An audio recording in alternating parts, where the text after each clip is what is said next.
Yo quisiera presentar al señor Gregory Hartel y a Paola Arica, ambos de la Organización Panamericana de la Salud. Les pediría por favor que prendan sus cámaras para yo poder ponerlos en Spotlight en primer lugar dentro de la pantalla. Bienvenidos, el escenario es suyo. Entonces, muchas gracias por la invitación y Paula y Yorkos y alianzas, estrategias, sobre todo en tiempos de emergencias. Próximo, por favor. Ya. Y disculpa si algunas cosas son evidentes, pero hay diferencias importantes entre, digamos, relaciones públicas y comunicación de riesgos. La comunicación de riesgos busca educar y brindar a las personas la información y el conocimiento necesarios para protegerse de las amenazas para la salud. Entonces, más importante de todo eso es la palabra riesgo y cómo reducir los riesgos a una persona, a la comunidad, a la gente en general. Y como entonces dije, el objetivo es cambiar comportamientos para que puedan protegerse mejor contra amenazas de salud. Y debe ser preventiva este tipo de comunicación, pero a menudo también cuando hay asuntos que surgen, como han surgido muchos temas durante el COVID, hay que corregir mitos o desinformación. Entonces, la comunicación de riesgos puede ser y preventivo y reactivo. Próximo, por favor.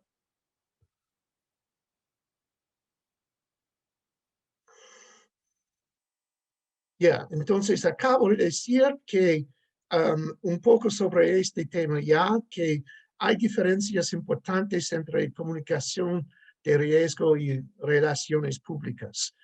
En relaciones públicas, por ejemplo, en los medios o en redes sociales, a menudo son utilizados para llegar o alcanzar a la audiencia más amplia posible. Y muchas veces no se pretende tener respuestas o interacción con la gente o acción específica, como dice la pantalla.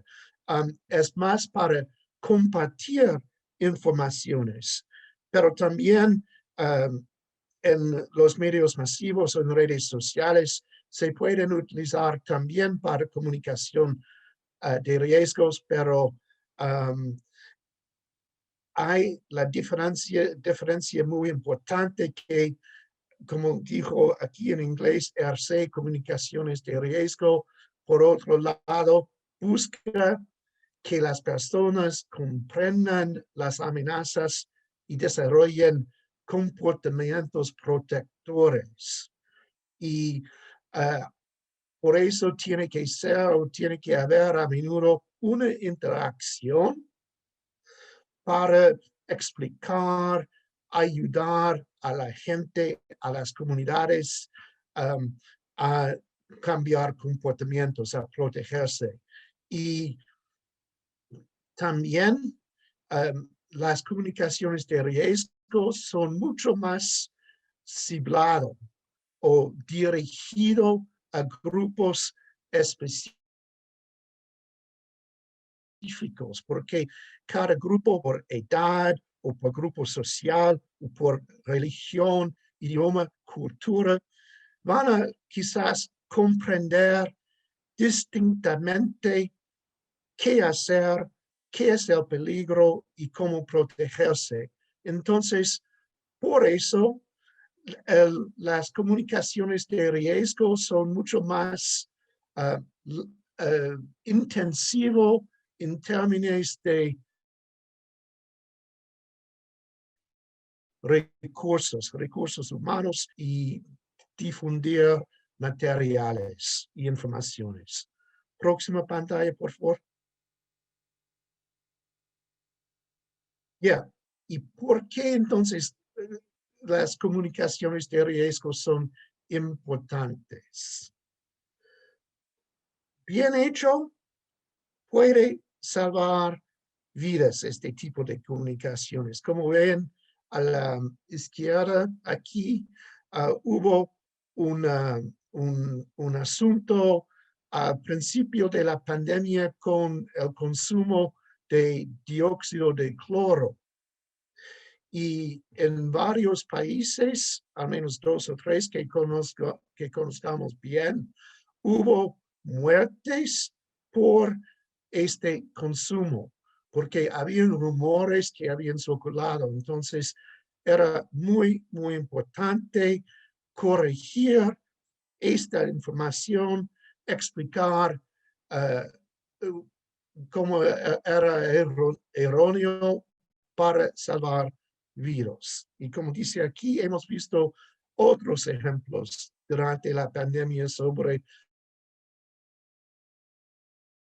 cómo la desinformación ha dañado e incluso matado a personas. Entonces, asuntos como más mascarillas, distanciamiento social, son muy importantes, pero a veces hay que bien explicar y reforzar estas comunicaciones. Gracias. Próxima pantalla, y yo creo que ahora es Paola. Ok, gracias Gregory. La comunicación de riesgos, para que sean efectivas, tienen que ser dirigidas y enfocadas. Es decir, el mantra de la comunicación de riesgos es salvar vidas. Y lo que debemos hacer para poder salvar vidas es entregar la información en el momento oportuno, para que la población pueda tomar las medidas de prevención y sepa dónde acudir, sepa cómo cuidarse. Implica también una coordinación intersectorial en todos los niveles de gobierno. Y en este caso también para lo que es tanto la sociedad civil como para los medios de comunicación, también pueden establecer ese tipo de coordinaciones y alianzas. Por ejemplo, en educación, al inicio de la pandemia, es cierto que todos estábamos aprendiendo un poco de cómo iban ocurriendo las cosas y teníamos, por fortuna, o algún tiempo en el que observábamos qué iba ocurriendo en los otros países. Sabíamos que había habido en algunos países cierre de escuelas, acá se evaluó, todavía no estaba como muy claro, pero cuando empezó el primer caso, prácticamente las escuelas estaban empezando y ya iba a haber el inicio de la educación pública. Entonces se tomaron las medidas, se hizo la evaluación y se decidió cerrar la educación, ¿no? Que la educación fuera a distancia. De la misma manera el turismo, veíamos cómo a través de cómo iba ocurriendo la emergencia sanitaria y cómo se iban cerrando las posibilidades de trabajar, sobre todo las personas que tienen que ganarse el día a día. Las personas tenían que buscar sus redes de contactos y regresar a sus zonas de origen, ¿no? Porque no podían sobrevivir sin tener ingresos en la ciudad. Sin embargo, algunos tenían familiares o tenían una tierra al interior del país digamos, el transporte era algo que teníamos que el gobierno tenía que habilitar con las medidas, adoptando todo este protocolo de seguridad para que pudieran ser seguras para la población. Luego está los temas de comercio, ¿no? Si bien se cierra la parte de turismo, cómo continuar teniendo el tema del comercio seguro, sobre todo en el tema de suministros necesarios para responder a la emergencia, los temas de ambientales también, en el caso del Perú, el tema de la limpieza también y el tema ambiental, ¿no? Cómo descartar todo el tema de los residuos. Cada quien tiene una responsabilidad y es necesario tener todo este tema organizado, ¿no? Y bueno, luego está a través de alianzas, ¿no? Que era lo que les mencionaba. Es necesario que esta coordinación se enriquezca a través de las alianzas, porque cada sector tiene su propia experticia, y en el caso del Ministerio de Salud tiene toda la experticia sanitaria, y esta es una emergencia sanitaria, entonces, pero que tiene otras implicancias también. Entonces, este trabajo integrado y coordinado hace que veamos una respuesta intersectorial coordinada y que las personas puedan tener las respuestas que necesitan en el momento que lo necesitan. Ok, ¿por qué trabajar en alianzas? Trabajar a través de alianzas es positivo en tanto se puede promover la difusión de una buena información oportuna y verificada. No hay que perder el foco desde la visión de la comunicación de riesgos, de salvar vidas y de darle la información oportuna, como les decía, a la población. Entonces, ¿qué es lo que está buscando la población en un momento tan complicado, tan difícil? Está buscando dónde conseguir oxígeno, está buscando dónde hay camas disponibles, está buscando dónde atender a su familiar, está buscando información para cómo atender a una persona en casa, está buscando la información para protegerse al interior de la casa, está buscando información sobre qué hacer en sus centros de trabajo si es que tiene que desplazarse, o en el transporte público, está buscando información. Y muchas veces el hecho de tener alianzas tanto entre sectores diferentes como es el propio productor de la información, en este caso el gobierno, y en las regiones, los gobiernos regionales, también está la otra parte que es justamente los medios de comunicación que tienen ya muy fortalecida la comunicación directa con la población. Entonces, este tipo de alianzas para proveer de información a la población es bastante valiosa, porque ustedes pueden dar las herramientas necesarias y ponerlas a disposición del público para que ellos puedan encontrar la información que están buscando. Y sobre todo en este momento en el que vemos todo este tema de la infodemia, ¿no? Que las personas que lo que justamente hace la infodemia es que confunde a la población no encuentra lo que está buscando, porque cuando habilitan búsquedas, encuentran información que muchas veces los confunde, que muchas veces no es la información que necesitan, o que reciben a través de contactos que buscan beneficiarlos, pero no necesariamente la información es la información que es la adecuada, ¿no? Luego está la necesidad de llegar a involucrar a muchos sectores y líderes diversos. También implica darle la voz a las personas que no son escuchadas, a las personas que no vemos normalmente en las pantallas, que no siempre tienen un micrófono donde hablar, y sí, me parece importante eso, ¿no? Yo creo que he visto algunos reportajes sobre estos comedores populares o ollas comunes, y este involucramiento que hay de otras personas que de repente pueden hacer el acopio de los alimentos y conectar, ¿no? Este trabajo de establecer esas conexiones es bastante importante. Luego está las diferencias entre los grupos, y que sí, la OPS no tiene una experiencia trabajando directamente con estos grupos, y probablemente el Estado no siempre, ¿no?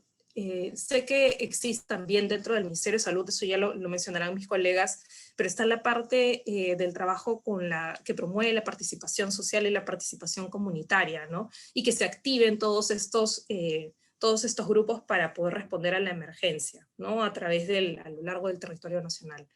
Entonces, mucho esto también busca que a través de las alianzas nos enriquezcamos de todas las experticias que tiene cada grupo.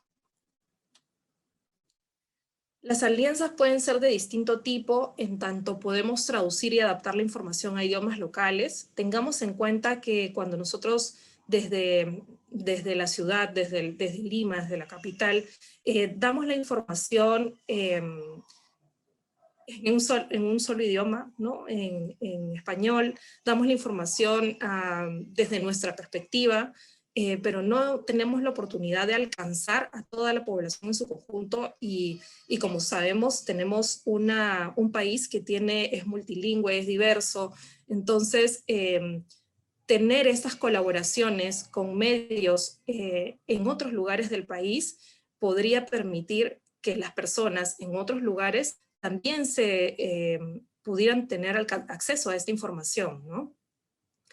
Lo otro también es que las alianzas pueden crearse alrededor de la verificación de hechos. Sé que una de las agencias de Naciones Unidas está haciendo esta red Amayuya, que es para la verificación de hechos en el contexto de la democracia, ¿no? Pero no hemos visto estas alianzas alrededor de la verificación de hechos en el tema justamente de la salud pública, que es el tema más álgido en este momento. Recuerdo también que existía una alianza, ya no recuerdo bien, pero tal vez a través de algunas plataformas y RPP, por ejemplo, para la verificación de información, si era falsa, si era adecuada, ¿no? Entonces, tal vez estas colaboraciones que pueden ser interplataforma, porque el medio de comunicación es el medio oficial y de repente es televisivo, es web, pero también hay otras plataformas que ven verificación de datos, que hacen periodismo de investigación y que la posibilidad de establecer estas alianzas hacen que su alcance sea mayor. Reportajes colaborativos también los hay, recuerdo alguno de IDL y Cuarto Poder, tal vez a nivel de las regiones también se han hecho estos reportajes colaborativos que son bastante buenos y bastante positivos, ¿no? Porque cada medio tiene su público ya ganado, pero de repente hay otros públicos a los que se puede llegar con esta información. Y estas alianzas son muy buenas y serían muy buenas en este momento de emergencia sanitaria. Maximizan los resultados, sí, a través de recursos, como les decía, porque busca tener un mayor alcance, un mayor alcance en población, pero también permite tener un gasto efectivo de los recursos. En el caso de nosotros que vemos la parte de las agencias de Naciones Unidas y también la coordinación con otros grupos, recuerdo otras emergencias en las que se establecían estas mesas para responder a las emergencias y teníamos un solo objetivo, ¿no? Que era dar la información y cada agencia tenía un pequeño presupuesto, pero juntas podíamos tener un trabajo colaborativo de mayor alcance y con recursos compartidos. ¿De qué manera hemos trabajado las alianzas en OPS? Y en la OMS también, a través de la recaudación de fondos. No sé si ustedes recuerdan que hace algún tiempo cuando hubo un tema financiero justamente para la respuesta a la emergencia, nosotros hicimos una alianza con Global Citizen y otras organizaciones, tanto al nivel académico como para poder responder a la emergencia. Y nosotros en la OMS y en la OPS tenemos una experiencia bastante grande en establecer ese tipo de alianzas, sobre todo porque nos permiten lograr nuestras metas, tanto en cómo establecer alianzas del tipo académico, establecer proyectos interagenciales. En el caso de Naciones Unidas, cada agencia tiene su experticia. En el caso nuestro, somos la Agencia de Salud Pública Internacional, pero luego también nosotros en el tema de vacunación tenemos una alianza con UNICEF, porque UNICEF también despliega la vacunación, o colabora con el país en el despliegue de la vacunación. Entonces, en temas de comunicación también nos hemos aliado para poder contribuir, ¿no? Contribuir con los esfuerzos del gobierno. También tenemos este intercambio de conocimientos y academia. En el caso de la infodemia, ha habido una alianza y una convocatoria a diversos expertos a nivel mundial. Han trabajado también con cadenas internacionales de información para poder luchar y mitigar el impacto de la infodemia. Luego está también el tema de donaciones. Las donaciones, por ejemplo, en el tema justamente Gregory me hace recordar el tema de la alianza para lo que es la vacunación, ¿no? El tema del COVAX Facility, del mecanismo de COVAX y la alianza con Gavi para poder llevar estas vacunas a todos los países, ¿no? Que no sea un beneficio solamente para los países que pueden costear el tema de las vacunas, sino que todos nos veamos beneficiados de este derecho que es la vacunación. Y en ese sentido, lo que busca el COVAX es darle la equidad al acceso a las vacunas. Entonces, hay una posibilidad también de los grupos que, por ejemplo, los países que ya van llegando a proteger a su población a la meta que era la meta inicial, que era el 20% de la población. Recordé que hay países que han iniciado antes esos procesos de vacunación. Si ya van alcanzando esa meta, esta alianza nos permite también que estas vacunas que tienen como excedente sean donadas a otros países que también lo necesitan, ¿no? Y luego ya llegando al final, y parece que vamos a priorizar el tema de la conversación, están los desafíos, ¿no? Siempre los recursos financieros son un desafío. Lo recuerdo muy bien en el tema para las regiones del país. Los temas de comunicación siguen siendo como tomados de manera marginal en las respuestas a las emergencias. Y la comunicación necesita recursos también, necesita recursos porque las personas cuando tienen la información a la mano pueden salvar sus vidas. Entonces es necesario brindar estos recursos para que las personas que están a cargo de la respuesta en el tema de comunicación puedan hacer su trabajo de manera efectiva. Muchas veces ellos recurren también ante la falta de recursos a las alianzas y tienen digamos que ellos despliegan su trabajo de una manera muy creativa. Luego está la coordinación a diferentes niveles, ¿no? Los diferentes niveles de gobierno, pero también, como les decía, en esas alianzas colaborativas se puede hacer las alianzas a través de, recuerdo que en las comunidades hay personas que se encargan de hacer comunicación, hay periodistas indígenas, hay periodistas que manejan la radio, que manejan y lo hacen a través de la experiencia, ¿no? No es algo que han aprendido de repente de manera académica, pero lo hacen. Entonces, establecer estas alianzas con otros medios a nivel local puede marcar la diferencia, ¿no? Entonces, seamos nosotros también creativos en la forma en la que queremos entregar la información a toda la población. A través de la infodemia, nuevamente les invito a hacer estas alianzas también a través de la verificación de hechos. Sobre todo en los medios de comunicación online, he visto algunas réplicas de información falsa. Información que va circulando en redes sociales y que de pronto salta al medio de comunicación tradicional. Y el tema con eso es que mientras que uno ve la información en redes sociales, no siempre, digamos que le da dudas, ¿no? Bueno, esto me llegó, pero será verdad, y de repente me tomo el trabajo de verificarlo. Pero cuando el medio de comunicación tradicional lo publica, automáticamente la información es verdad para muchas personas. Entonces, ya que esta infodemia, digamos, los medios de comunicación también son sensibles a publicar esta información que es errónea, tal vez revisar los mecanismos con los que podemos verificar la información. Desde la OPS no siempre podemos atender a una entrevista, tratamos de hacerlo de manera muy frecuente, tratamos de hacerlo, pero no siempre se puede hacer. Sin embargo, en lo que sí estamos comprometidos es en la verificación de hechos. Entonces, muchas veces hemos colaborado, perfecto, en este momento no podemos dar una entrevista, pero sí podemos verificar. Entonces, si ustedes tienen alguna información que quieren verificar y que nosotros podemos alcanzar la información ya verificada, revisada, con una fuente fidedigna, podemos hacerlo, podemos contribuir a tener buena información. También promover la participación y el involucramiento de la comunidad. Como les decía, la población peruana se caracteriza por ser muy creativa, sobre todo y resiliente, ¿no? Sobre todo cuando hay dificultades, y promover el involucramiento de la comunidad en la respuesta es algo muy positivo y que nos permite tener un alcance bastante bueno. Entonces, establecer estas conexiones es un trabajo en el que los medios de comunicación pueden colaborar.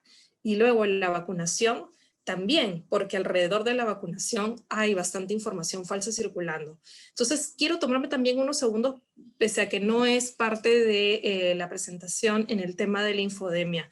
La infodemia tiene un comportamiento, y es que esta información, la infodemia es justamente esta explosión informativa que tiene información verdadera e información falsa, ¿no? Información falsa e información falsa creada deliberadamente con el hecho de engañar a la población, ¿no? Y crear, digamos, posiciones alrededor de diferentes temas. Entonces, en el caso de la vacunación, hay mucha información que está circulando en este momento en otros países que tienen más adelantadas las fases de la vacunación. Entonces, buscar esas informaciones que están circulando en otros países y que podrían ser sensibles en el país, en las fases, cuando iniciamos esas fases de vacunación, sería muy importante ir recabando esos argumentos para poder responder de manera oportuna. O sea, esta información, esta infodemia, lo que tiene de particular es que se va moviendo entre los países y es la misma información, simplemente se le cambia al lenguaje, se adapta al lenguaje local, se adapta al contexto del país y nuevamente empieza a ser efectiva en el país en el que está ocurriendo en ese momento, cuando ya tuvo un impacto en otros países. Entonces, sí necesitamos la ayuda de la colaboración de los medios de comunicación en ese sentido, ¿no? En el caso de la vacunación, necesitamos que sea efectiva, necesitamos que la población sea alcanzada por la vacunación, tenga acceso a la vacunación, se vacune y vayamos incrementando la demanda de la vacunación. También necesitamos que las personas entiendan que hasta que no alcancemos esta inmunidad necesitamos seguir cuidándonos.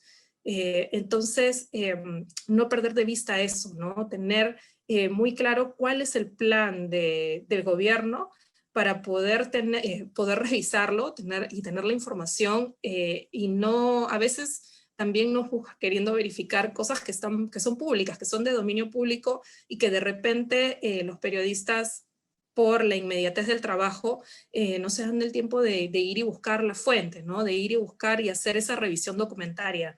Entonces, les hago una invitación a sumarse también a que consigamos esta meta de la vacunación y que consigamos esta meta de reducir las muertes, reducir los contagios y que la población esté protegida y con la información cuando la necesita. Gracias. Gracias, Paola. Gregory, pediría, por favor, si puedes prender tu cámara para tener una conversación entre los tres a partir de las preguntas que han surgido. Perfecto. Entonces, hay varias preguntas. Yo voy a tratar de, en algunos casos, resumirlas, en otros casos, juntarlas, reunirlas cuando tienen temas parecidos. Pero quiero empezar con una pregunta muy concreta que tiene que ver con la verificación de información que dijiste, Paola, y esta es una pregunta que no tiene que ver directamente con el periodismo, pero es ¿cuál es la posición de la OPS sobre el dióxido de cloro? Empecemos con, digamos, información de calidad.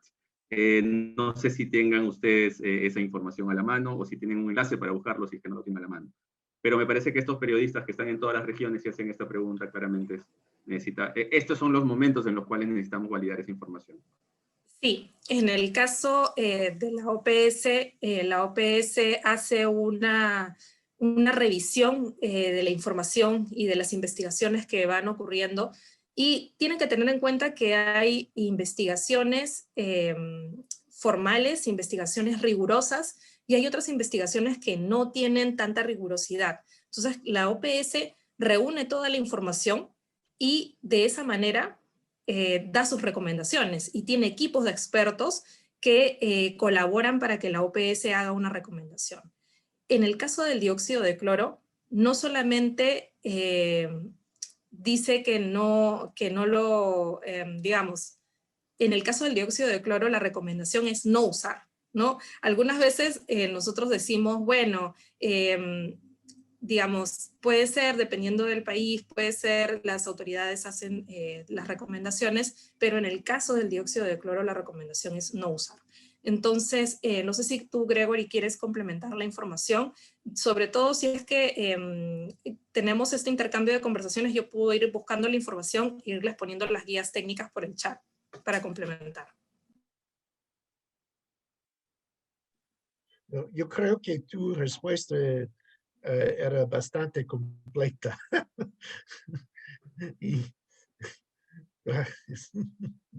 Perfecto. En Entonces, el caso sí, pero tal vez podemos seguir con ese tema. En el caso del dióxido de cloro y de repente también abordar el tema de la automedicación, ¿no? No sé si de repente eso está entre las preguntas, pero ante la incertidumbre, ante no encontrar la información clave de manera oportuna, la gente empieza a encontrar información dentro de las redes sociales y a través de sus contactos, que les dicen tomen tal medicamento con las dosis tales, y la gente va y busca ese medicamento y lo consume con fe. Con fe, o sea, tienen una fe ciega al dióxido de cloro. Muchas personas, hay grupos de redes sociales que dan fe y que son testimonios del dióxido de cloro, pero vamos, o sea, no es información seria. Y es preocupante porque los médicos están tratando de salvar vidas y llegan, como lo veían en la presentación, una noticia de que el 30% de hospitalizados en la región de Arequipa, en el momento más álgido de la emergencia, llegaban intoxicados por haber consumido dióxido de cloro. Entonces, hay que hacer algo, ¿no? Hay que hacer algo, no nos podemos quedar de brazos cruzados ante una información que está circulando y que está impactando en la población, ¿no? gracias, Paola. Gracias por decirlo. Además, como yo no soy de la OPS, puedo decir, pues claro, la gente se envenenó con dióxido de cloro por no tener información a la mano, ¿no? Así de concreto. A ver, otra pregunta que tengo aquí. Yo sé que ustedes, al ser miembros de la Organización Panamericana de Salud, no pueden hacer una crítica abierta al gobierno, pero lo que quisiera sí preguntarles es cuáles son los criterios que debemos utilizar para analizar si el gobierno o los gobiernos están haciendo un trabajo efectivo, eficiente en materia de comunicación. Bueno, nosotros damos recomendaciones, guías para las respuestas a las emergencias, y son guías que se hacen también de manera consensuada con los países. O sea, los países establecen sus metas sanitarias en conjunto, ¿no? Entonces, ustedes pueden revisar esas metas, tienen unas metas, unos indicadores de seguimiento que son de conocimiento público y que están alojados en la página web de la OPS y de la OMS. Entonces, ¿cómo ver si están haciendo bien su trabajo? Ustedes lo pueden ver contrastando la respuesta del país con las recomendaciones y los acuerdos a los que llegan los países para responder a una emergencia y para responder de manera eficiente y oportuna a la meta de la salud universal. Gregory, de repente quiere ¿Nos vas a decir algo pasar al esos respecto. enlaces para poder hacer la comparación? Sí, claro que sí, voy Perfecto. buscando mientras Gregory me apoya con las respuestas.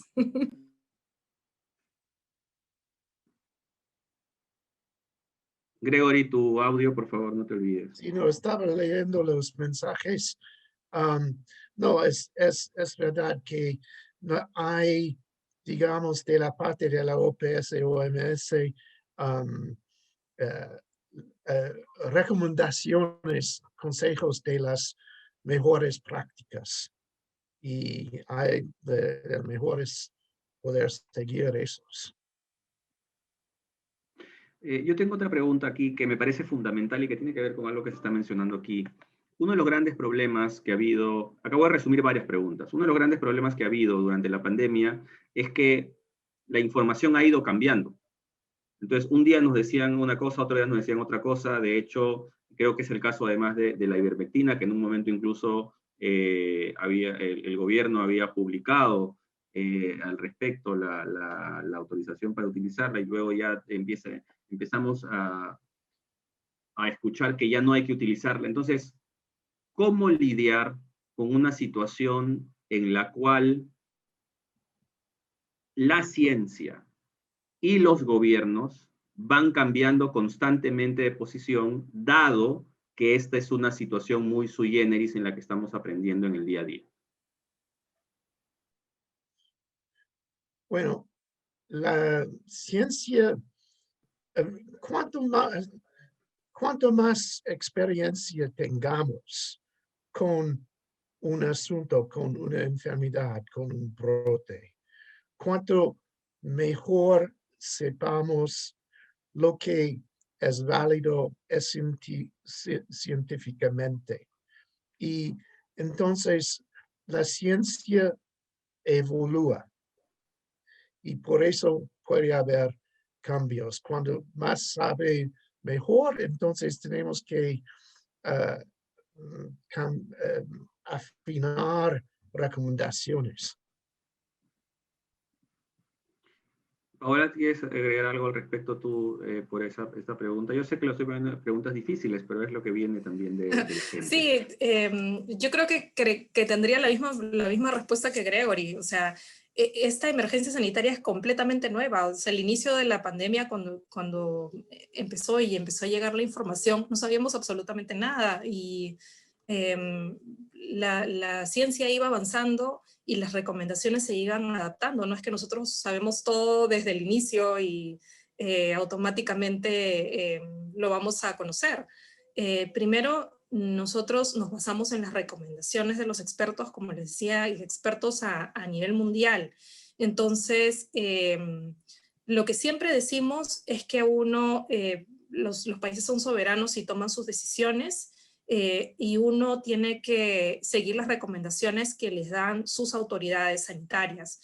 Y sí, la información ha ido evolucionando, ha ido cambiando, y hemos estado sacando guías técnicas en el momento en que iban cambiando las informaciones. Eso es lo que va a ocurrir. Y lo otro es que las organizaciones están compuestas de personas, y las personas, sí, también nos equivocamos. Entonces, sí, seguramente a lo largo, si la gente espera que las personas que están tomando las decisiones no se equivoquen, no sé, las personas que toman decisiones no son dioses.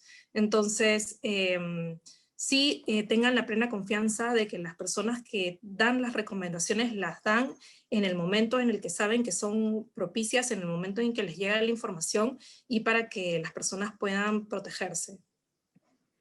Hablemos un poco de verificación de información.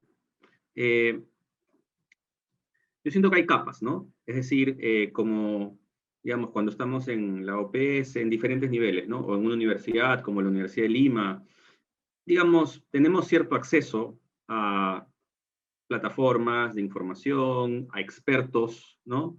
Sin embargo, como alguien lo dijo en el chat, estamos en un país profundamente centralista.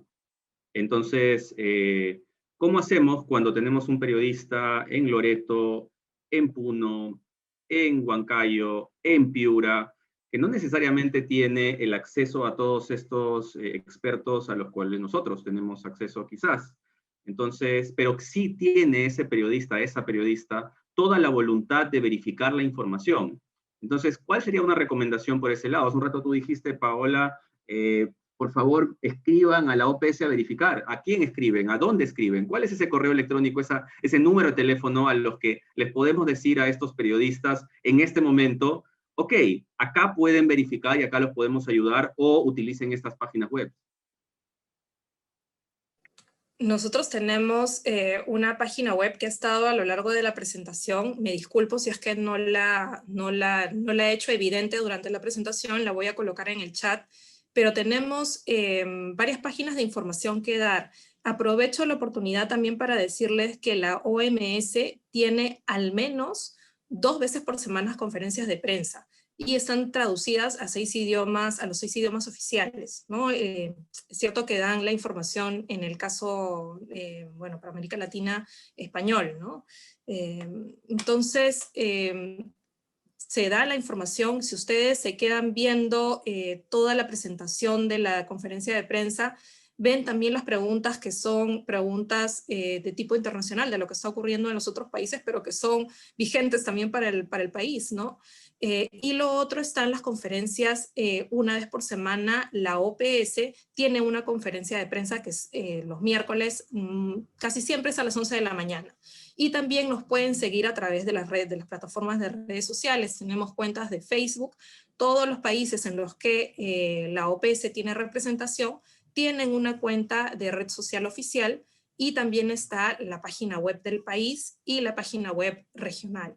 Ahí está la información, están todas las guías técnicas publicadas, están los documentos de posición y están las noticias actualizadas.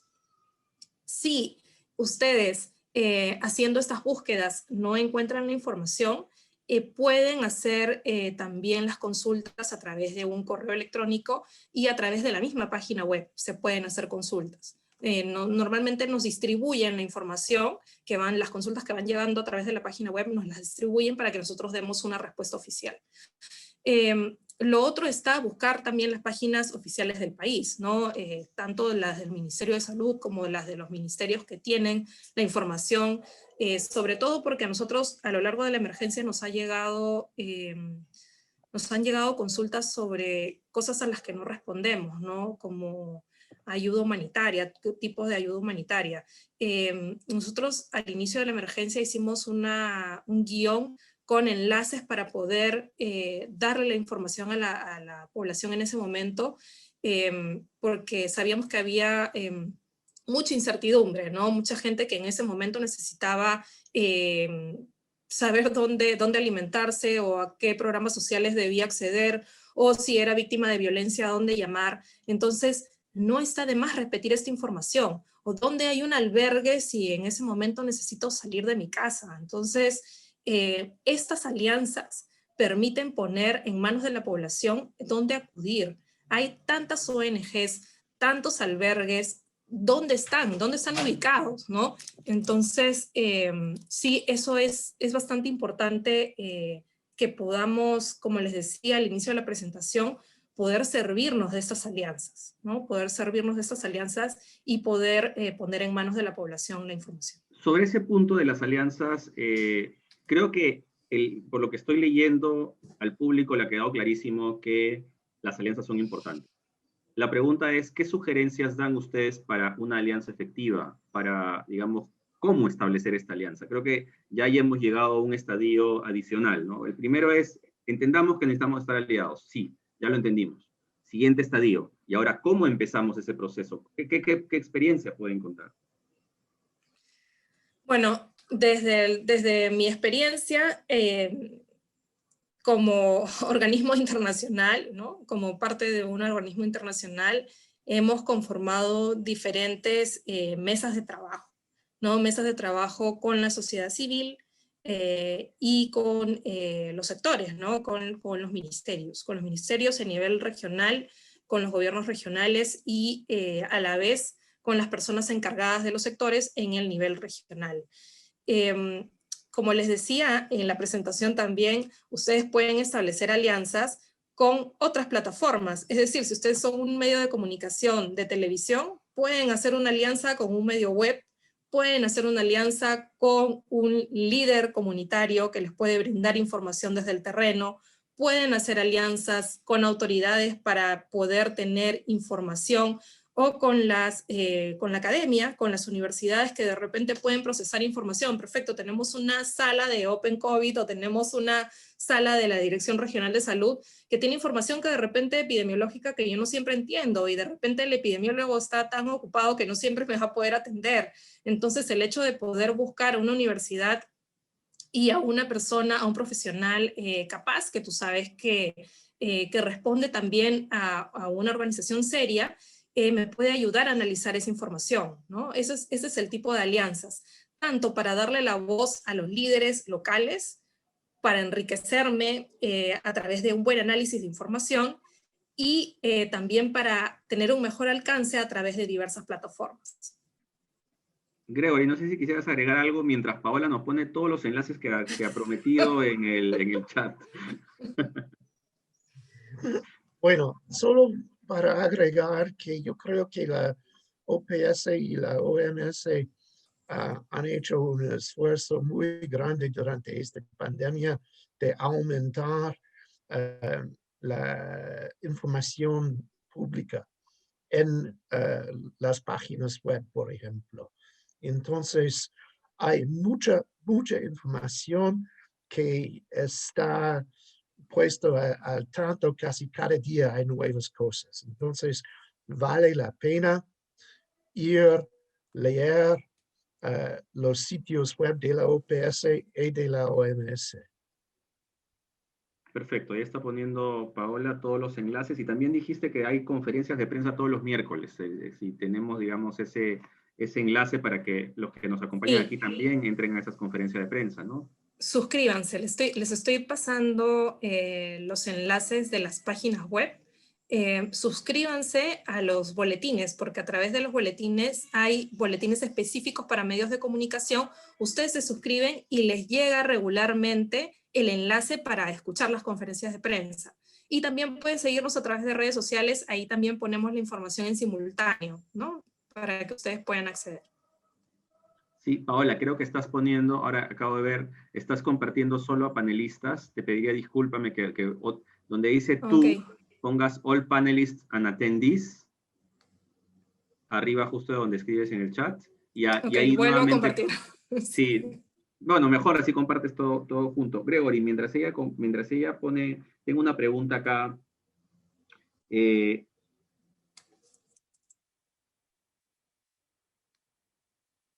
¿Cuál es, desde el punto de vista de la OPS, cuál es la mejor estrategia para atender a poblaciones que son resistentes, resistentes y no a la enfermedad, sino resistentes al comportamiento? Gente que no quiere usar mascarillas, gente que no quiere esperar al médico, sino que se automedica. Entonces, ¿qué dice la OPS respecto a cómo atender estas poblaciones que son más reacias al cambio y tienen ciertos paradigmas, idiosincrasias, dijeron en el chat, sobre sus comportamientos y que terminan perjudicándolas?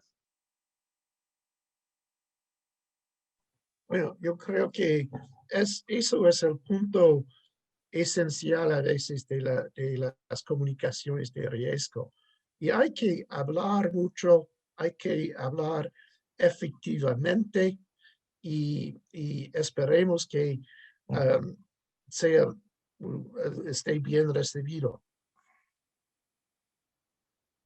Respecto a... Paola, no te preocupes, luego cuando sigamos después de la conversación puedes seguir poniendo en el chat enlaces. Ok, y serás bienvenido. apuntamos a estas respuestas. No es que aquí acabe todo, sino que tú Sí. durante toda la mañana puedes seguir pegando enlaces, bienvenido será. Okay. Hay una pregunta acá que sobre tal vez la verificación de información, la validación. Tú has hablado de esta red Amayuya, no estoy seguro si todos la conocen. ¿Cómo podrían generar sus redes Amayuyas los comunicadores en las regiones? Porque Amayuya, digamos, es medios relativamente grandes, no los más grandes, pero algunos medios grandes de Lima, pero las regiones también pueden hacer sus ejercicios de verificar información en fact-checking, como se llama en inglés, entre ellos. Ok, entiendo que sí, pero tengo que verificar, nosotros no somos promotores de esta red. Esta red la está promoviendo el PNUD, que es el Programa de Desarrollo de Naciones Unidas, y está más enfocado en la democracia y las nuevas elecciones, ¿no? Y el prevenir esta información falsa. Entonces, yo lo que puedo hacer es ponerlos en contacto con la persona que está viendo esta información. Entiendo que pronto ellos han hecho una alianza con EFE y próximamente, me parece que es la próxima semana, tienen un evento que también va a ser transmitido a través de redes sociales. Voy a buscarles la información y a lo largo del día les puedo compartir en el chat cómo acceder a este taller y cómo colaborar también, ¿no? Con esta red. Por último, les preguntaría a los dos, para cerrar, ojo que esto es un día de comunicaciones a los que están escuchándonos, así que estas preguntas seguirán apareciendo y no dejen de repreguntar. Para ustedes dos, para ustedes, Paola y Gregory, por favor, si tuvieran que resumir, esta pregunta parece de una perogrullada, pero a estas alturas no lo es. Si tuvieran que resumir cómo combatir los fake news desde el periodismo, ¿cuáles serían digamos, los tips, las sugerencias más importantes en estos tiempos? Bueno, voy a empezar, Gregory seguramente puede complementar la información. Creo que hay varios frentes, y todos podemos involucrarnos, los medios de comunicación, pero también la población, ¿no? El primero es, como les decía, reconocer cómo se comporta la infodemia, ¿no? Y como les decía, este poder que tiene de adaptarse a la cultura, a la lengua, a la realidad local y ser efectiva. Entonces, uno puede revisar qué está ocurriendo en los otros países y darse cuenta y anticiparse de cómo nos va a llegar la información falsa, ¿no? Entonces, ya puede empezar a hacer sus planes de cómo responder y cómo ir recogiendo la información para anticiparse. Al igual que en una curva epidémica de cómo van surgiendo las respuestas a la emergencia y cómo van llegando al pico más alto, la desinformación también tiene esos picos. Entonces, cuando nosotros combatimos desde el inicio, desde la primera fase, antes de que llegue la mala información, podemos retener esa información, esos virales, esa información que se hace viral, retenerla y que no se haga viral, ¿no? Y para eso necesitamos de todos. Otra forma de combatirla también es entregándole el poder a las personas.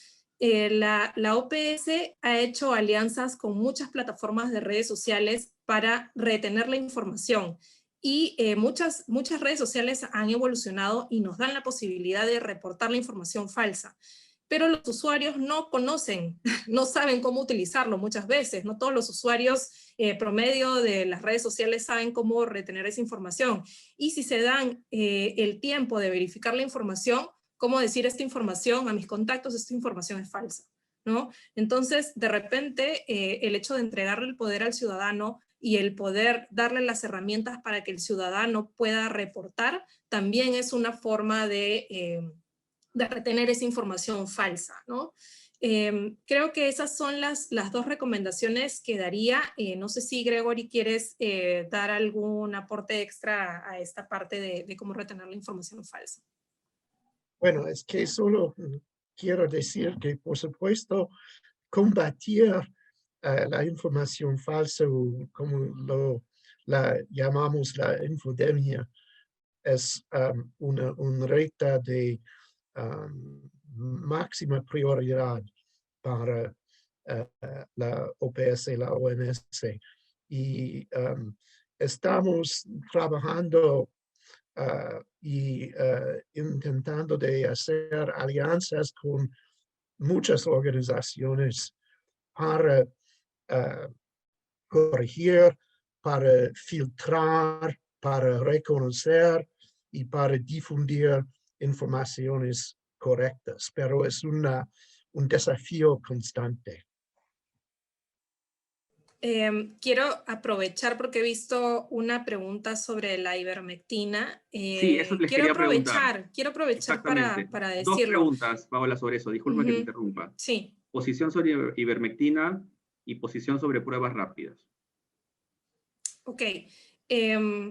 Sobre la ivermectina, he estado siguiendo justamente las conferencias de prensa a las que los invito a seguirnos, y he visto cómo se ha replicado una captura de pantalla. No sé si será real o no, ya eso no es posible verificarlo porque eso es ya pasado, ¿no?